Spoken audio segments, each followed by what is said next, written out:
Well, hello, I'm Dave Brooks, the Manager of Conservation Services at the Spring Valley Nature Center and Vulcaning Heritage Farm. We're here at the farm on a chilly November day here for one of our most interesting events that we do out here. It's Hoghouse to Smokehouse.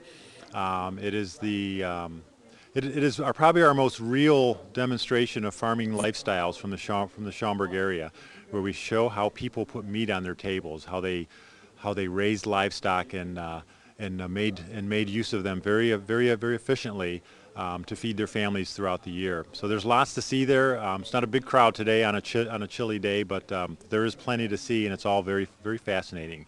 So what we'll do probably is first take a look at probably station number one or stop number one, the main attraction for a lot of folks who come out today, and that is where the hog is actually being butchered and cut up. And we show people how the different cuts of meat are used, and actually how 90% of the animal is used for some purpose or another on the farm, because there was very little waste, of course, back then. So let's go take a look and see what they're doing.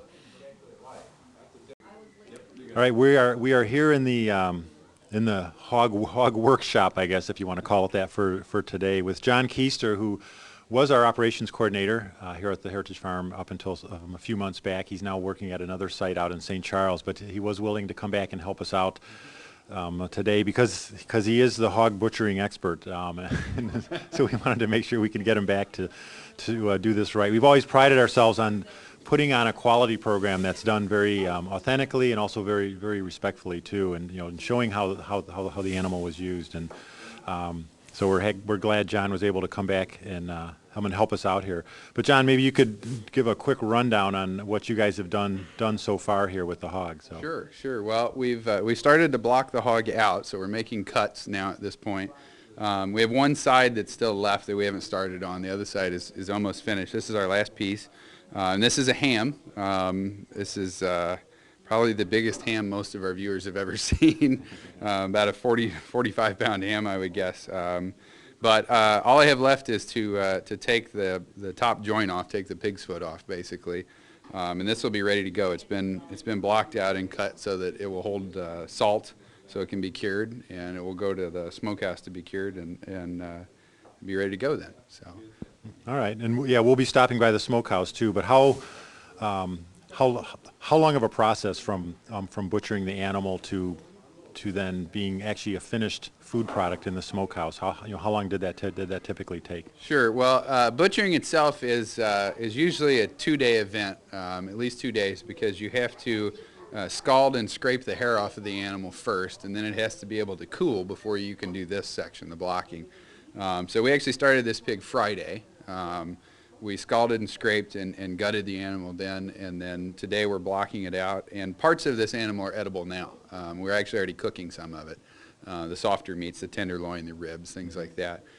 This will take about 6 more weeks to cure, these big hams, and then they would be edible at that point. You can eat them now, they just won't stay without refrigeration. So. Sure. But once they're cured, they'll be stable. They can stay. All right. Well, I pointed out when we started, this is kind of the main event. There's certainly lots of neat things to see at Hoghouse to Smokehouse, but the pig butchering, even though you might, just by looking at this, you might think that it doesn't look like something for the squeamish, but actually we get fairly big crowds of people here at one time because of the curiosity. And most people in today's world, of course, have never seen a fully a gutted out animal and had this all explained to them before, how all the different parts of the animal are used for the meats that we eat. What's the most I guess maybe two-part. What's the most common question you get, and what's the most interesting question you've gotten so far today? Well, probably the most common question is people are interested in the cuts.